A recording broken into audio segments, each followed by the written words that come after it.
NFL free agency is right around the corner, and as we know, general manager Kwesi Adofo-Mensah of the Vikings likes to approach things from an analytics point of view, playing some money ball, although Kwesi does like rolling the dice on some of his acquisitions, and I'm sure he will do the same, especially if Kirk Cousins is not back, especially if Danielle Hunter is not back. The Vikings will have some cash to play with in free agency, currently $36.6 million estimated in space. Could be some more if they extend Justin Jefferson, but basically, Kwesi's made some mistakes. Notably, Marcus Davenport. I swear to everything that's holy, if they re-sign Marcus Davenport after last year's $13 million debacle, no. Fool me once, shame on you. Fool me, can't get fooled again. No, can't do it, man. Can't do it. But here are 10 free agents to avoid. Now, I understand that Kwesi loves the whole mama, I can change him point of view. And yes, I think that signing some low-risk, high-upside guys does make sense. But there's certain players that even if it's league minimum, even if it's nothing guaranteed, nah, it's a waste of a 90-man roster spot, man. So first off, number one. So this is the obvious one. So this is the name that's been bandied about a lot. So Jamal Adams. So I understand Jamal Adams, former number 6 overall pick, I think. LSU back in the day. Former New York Jet, and they got traded to the Seahawks. By the way, Adams and a 4th-round pick got traded for a starter, 2 firsts, and a 3rd. So if Jamal Adams is worth a starter and 2 firsts and a 3rd, imagine what Justin Jefferson would go for. 7 first-round picks. But, I mean, Jamal Adams, he's only played 10 games in the last 2 seasons. He can't cover anyone. The thing that was good about him, basically he's a de facto linebacker, but that's gone out of the way. Doesn't have lateral quickness anymore. Doesn't have strength. Doesn't have anything, man. So, no, it's done. It's finito. It's a wrap. So, I don't care if he's cool with Justin Jefferson. I don't care that they go way back because of Skull SU. No, absolutely friggin' not. Especially if Harrison Smith is cut or retired. No. Also sticking in the safety vein. So Kevin Byard. Kevin Byard went from an all-pro to very quickly. The fall off was legit. So Kevin Byard, formerly of the Tennessee Titans, did great things there. I got traded midseason to the Eagles. And he's good, and he's 30 years young, but 106.4 quarterback rating when thrown at, 45 receptions, 502 receiving yards, 2 touchdowns allowed in coverage. The yardage was a career high over the last 3 years. So he can't cover ground. He can't really tackle. He can't do anything. Other than that, he's really, really good. But you know, with Adams and Byard, especially with the cap going up, some teams are just like, I can save him, I can change him. Here's $8 million. Go ahead, but better not be the Vikings. Next up, number 3. So this one kind of hurts. So Eric Kendricks being released by the Chargers, cap saving move. Now, Kendricks is 32, and last year he actually played fairly well for the Chargers, a 72.3 PFF grade, which was his best over the last 3 seasons, including the final 2 with the Vikings. 117 tackles, 3.5 sacks. Now, he struggled with the shift to the Donashell 3-4 in 2022.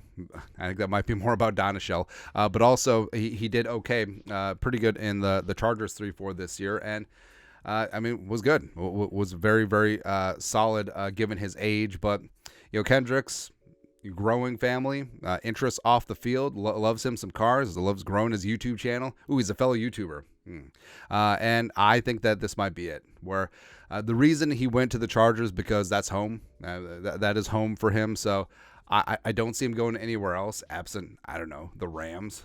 No, I really don't see him leaving Southern California and, running back with Kendricks. We love Ivan Pace Jr. I think Jordan Hicks is actually a better option right now, considering his success in the scheme last year with Flores, if the Vikings do want to bring back a veteran linebacker. But, yeah, Kendricks, I'll love him forever, man, but now is not the time. Next up, number 4, Odell Beckham Jr. So now, in previous years, we've been like, yes, OBJ as a wide receiver 3-4, sure, but OBJ, he's not accepting that role. And also, not enough is made by the fact that the Ravens and Eric DeCosta, a GM out there, who's one of the more savvy GMs out there, just got fleeced. just got worked by OBJ.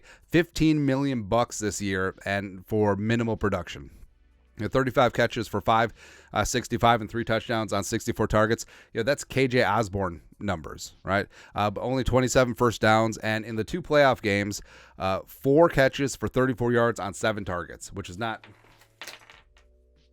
good. It's no good. So, I mean, Beckham Jr., but go back to when they won a Super Bowl with O'Connell and Wes Phillips with the Rams. Don't care. Don't care at this point. Don't care that he and JJ are tight too because of Skull SU. So no. Again, unless it's league minimum and wide receiver 5. Actually, not even then. Screw it. We're done. We're moving on. Number 5. Actually, no. 5, we'll do 5 and 6 together. So MVS and Hardman.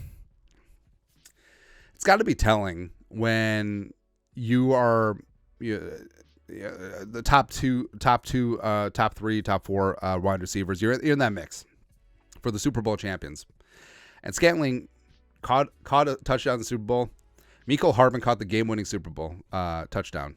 And they don't want either of them back. And they just cut Scantling because of cap. But no, with Scantling, massively overpaid. I have no idea how he got that bag when he went from Green Bay to Kansas City because, I mean, as someone who watched a lot of MVS, why?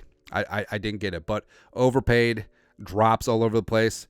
Basically, he was a detriment to the team. Like, when you're as bad as MVS, but then Kadarius Toney is somehow worse than you, that's still pretty bad, right? But, yeah, again, don't care that Scantling won a Super Bowl.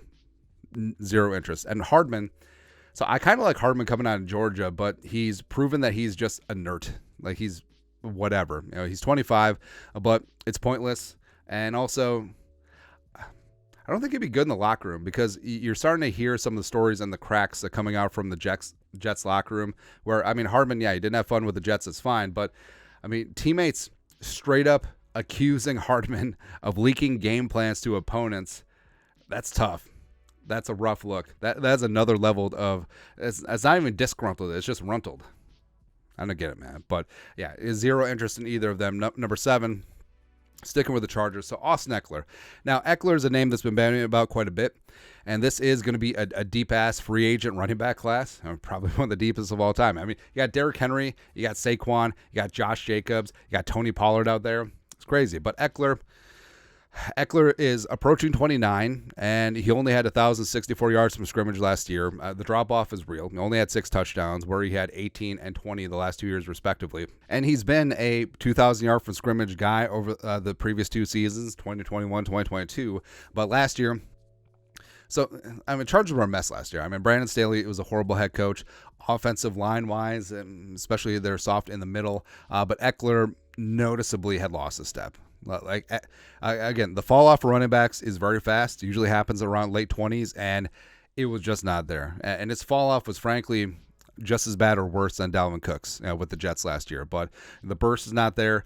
And frankly, the style of running back the Vikings should look for to complement Ty Chandler is a between the tackles, short yardage power back. And that is not Austin Ekeler at this point. I mean, hell, I'd rather take Zeke Elliott. Actually, I don't want Zeke Elliott, but I would rather have Zeke Elliott than Austin Ekeler at this point. So there you go. Next up, number 8, player we don't want. Mitchell Trubisky Ponder. Don't care. Do not care at all. So the former Bears bust, taking number 2 overall. Beep, bop, bop, bop, boop, ahead of Patrick Mahomes. Yeah, I'm just attitude-wise, he's never jived with me. Like, I feel like Trubisky Ponder is like one of those teammates where he seems okay, but it's just like, nah. But he's 29. Don't trust him. Don't want him. Don't want anything. Like, I would take 45 other bridge quarterbacks before Trubisky Ponder. Like, I would take Michael Vick. I would take Marcus Vick. I would take Vic's Vapor Rub before Trubisky Ponder. Don't care. Absolutely do not care at all. Don't want him anywhere near the Minnesota Vikings. Next up, number 9, Eli Apple.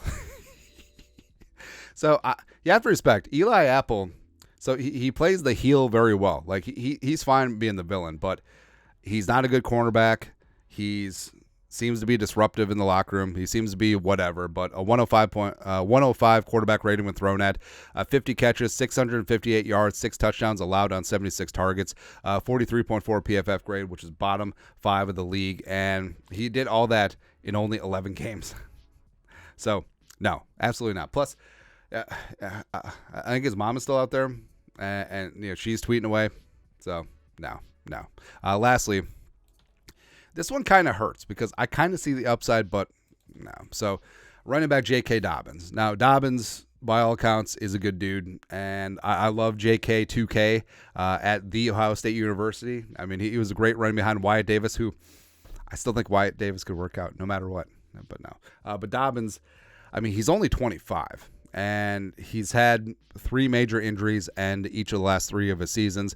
ACL in 2021, knee injury in 2022, cutting it short after 7 games, Achilles in 2023, and you just feel bad.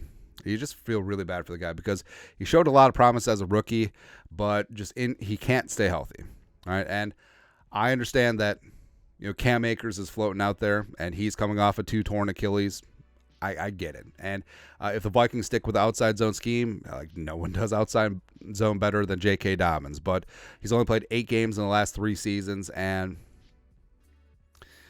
I don't know. I feel like even league minimum, nothing guaranteed, it might just be a waste of a roster spot.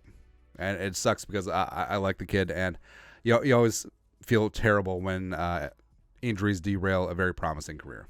But that's it. 10 free agents the Vikings need to avoid. Let us know your thoughts and our thoughts in the comment section below. Subscribe for daily Vikings takes. Want to support the work? Put a little something in the Venmo. But till next time, Skol, production value.